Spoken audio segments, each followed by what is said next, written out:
नमस्कार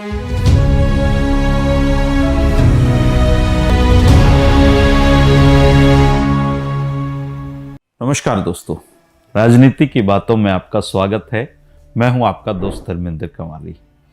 politics of Chaudhar के इस वीडियो में दोस्तों आज से हम उस हलके के इतिहास में झांकेंगे जो बंटवारे के बाद भारत आए जंग क्षेत्र के जो विस्थापित लोग हैं उनका गढ़ मानी जाती है और इस गढ़ को बनियों से हमेशा चुनौती मिली है। रोहतक सीट ने भारतीय जनता पार्टी के सबसे बड़े लोकप्रिय नेता डॉक्टर मंगल सेन का नाम भी खूब चमकाया है। वहीं सेठ श्री कृष्ण दास जी भी एक जमाने में रोहतक हल्के के बड़े चौधरी होते थे। रोहतक विधानसभा क्षेत्र का चुनावी इतिहास 1952 से शुरू होता है दोस्तों, और 1952 में विधायक बने देवराज सेठी जी झंग जिले से विस्थापित होकर रोहतक आए थे। झंग जिले के विस्थापित लोगों की रोहतक में भारी संख्या थी और ये फैक्टर आज तक यहाँ काम करता है। सेठी जी 1937 में लोयलपुर झंग सामान्य ग्रामीण विधानसभा क्षेत्र से विधायक बने थे और 1946 में वो इसी सीट से चुने गए थे। 1947 में देश के विभाजन के बाद ये व्यवस्था की गई कि जो लोग 1946 में एमएलए बने हैं उनको विधायक तो बने रहेंगे लेकिन उनका कोई विधानसभा क्षेत्र नहीं होगा। सेठी जी कांग्रेस के उम्मीदवार थे और उनका मुकाबला जनसंघ के रामफूल सिंह जी से हुआ था। 1957 में रोहतक में जनसंघ के डॉक्टर मंगल सेन जी की एंट्री होती है। उन्होंने पहले ही चुनाव में शानदार जीत दर्ज की और उन्होंने निर्दलीय प्रत्याशी रामस्वरूप जी को हराया। कांग्रेस प्रत्याशी सन्नो देवी जी तीसरे स्थान पर रही। सन्नो देवी जी 1946 में भी एमएलए बनी थी और 1952 का विधानसभा चुनाव था, उन्होंने अमृतसर शहर से जीता था। 1957 से लेकर 1987 के समय अंतराल में दोस्तों केवल 1972 के नियमित चुनाव छोड़ दो और 1985 का उपचुनाव छोड़ दो तो रोहतक हल्के पर डॉक्टर मंगल सेन की विजय पताका फहराती रही। 1972 में सेठ श्री कृष्ण दास जी ने डॉक्टर मंगल सेन जी को हरा दिया। यदि 1972 का यह चुनाव 1971 के भारत पाक युद्ध की छाया और इंदिरा गांधी जी की प्रचंड लहर के बीच नहीं होता तो डॉक्टर मंगल सेन की जीत तब भी तय थी। 1962 में मंगल सेन जी ने देवराज सेठी जी को, 1967 में चौधरी टेकचंद जी को, 1982 में सतराम दास बत्रा जी को और 1987 में सेठ श्री कृष्ण दास जी को हराया। इन सभी चुनाव में प्रत्याशी कांग्रेस के थे और मंगल सेन जी ने कुल मिलाकर 9 चुनाव लड़े जिनमें से 7 चुनाव जीते। वे 1977 में मंत्री रहे और 1987 में मंत्री के साथ उप मुख्यमंत्री भी रहे। डॉक्टर मंगल सेन एक सादगी भरे नेता थे, सीमित संसाधनों से चुनाव लड़ते, पैदल चलते और आम जनता की दुख तकलीफों को अपना मानते थे। आज की भारतीय जनता पार्टी के नेता अपने भीष्म पिता से ये सीख सकते हैं कि चुनाव केवल संसाधनों के बूते नहीं लड़े जाते या जीते नहीं जाते, जनता का दिल जीतने से भी चुनाव जीते जा सकते हैं। डॉक्टर मंगल सेन जी के निधन के बाद स्थिति एकदम से बदली। रोहतक शहर की चौधर जनसंघ भाजपा के हाथों से फिसल गई। एक बड़ी बात यह हुई कि रोहतक में कांग्रेस के स्तंभ रहे और डॉक्टर मंगल सेन को पराजित करने वाले सेठ श्री कृष्ण दास जी कांग्रेस छोड़कर चौधरी बंसीलाल जी की हरियाणा विकास पार्टी में चले गए। चौधरी बंसीलाल जी जब हवीपा बना रहे थे तो उन्होंने सेठ श्री कृष्ण दास जी से उनकी राय पूछी थी। तो बेबाक जो सेठ श्री कृष्ण दास जी थे उन्होंने कहा था कि चौधरी साहब, मैं तो आपका साथ कदे ना छोड़ूं, पर एक दिन अपनी पार्टी में कौवे बोला करेंगे। उनकी बात एक समय पर सही भी साबित हुई। वो हवीपा के खजांची थे और चौधरी बंसीलाल के बेहद विश्वास पात्र साथियों में से एक थे और आजीवन रहे। 1991 में जब चुनाव हुआ तो सेठ जी ने कांग्रेस के सुभाष बत्रा से जो चुनावी थी रणनीति थी उसमें कहीं मात खा गए और वो हार गए। सुभाष बत्रा जी का ये पहला चुनाव था और वो चौधरी भजनलाल की सरकार में गृह राज्य मंत्री बने। 1996 के चुनाव में सेठ श्री कृष्णदास जी ने सुभाष बत्रा जी को हराकर अपना हिसाब चुकता कर दिया। साल 2000, 2005 और 2009 में भाजपा के मनीष ग्रोवर जी कांग्रेस से ये सीट जीतने में असफल रहे क्योंकि वो तीनों बार हारे। 2000 और 2005 में उन्हें सादीलाल बत्रा जी ने और 2009 में भारत भूषण बत्रा जी ने मनीष ग्रोवर को हराया। 2014 में मनीष ग्रोवर जी की किस्मत पर लगा जो ताला था वो खुल गया और उन्होंने कांग्रेस की यह सीट छीनकर भाजपा की झोली में डाल दी।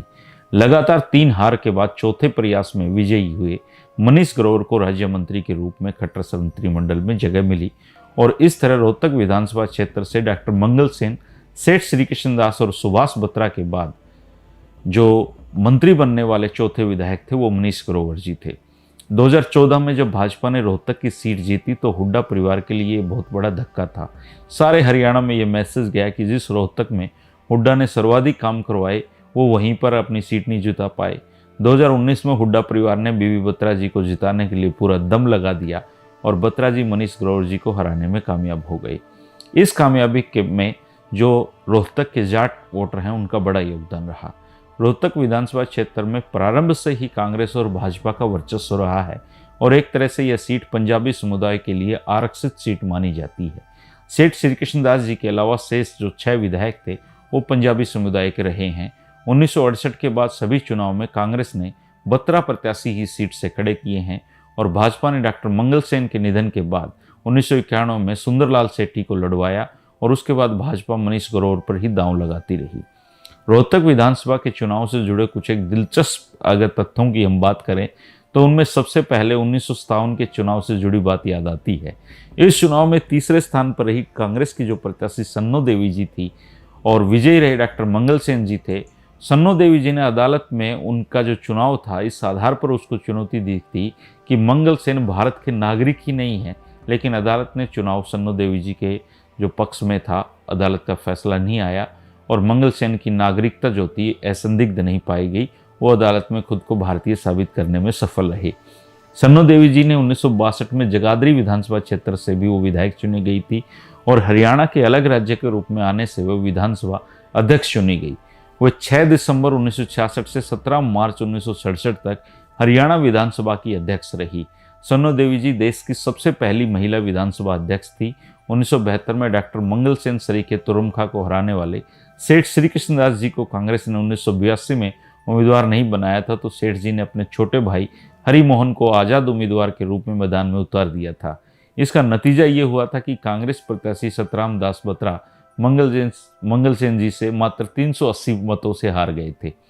चुनाव में मंगल सेन जी को 19,749, सतराम दास बत्रा जी को 19,369 और जो बागी हरिमोहन जी थे उनको 15,654 वोट मिले थे। आप अंदाजा लगा सकते हैं कि यदि सेठ श्री कृष्णदास जी पार्टी प्रत्याशी की मदद करते तो मंगल सेन जी की हार तय थी।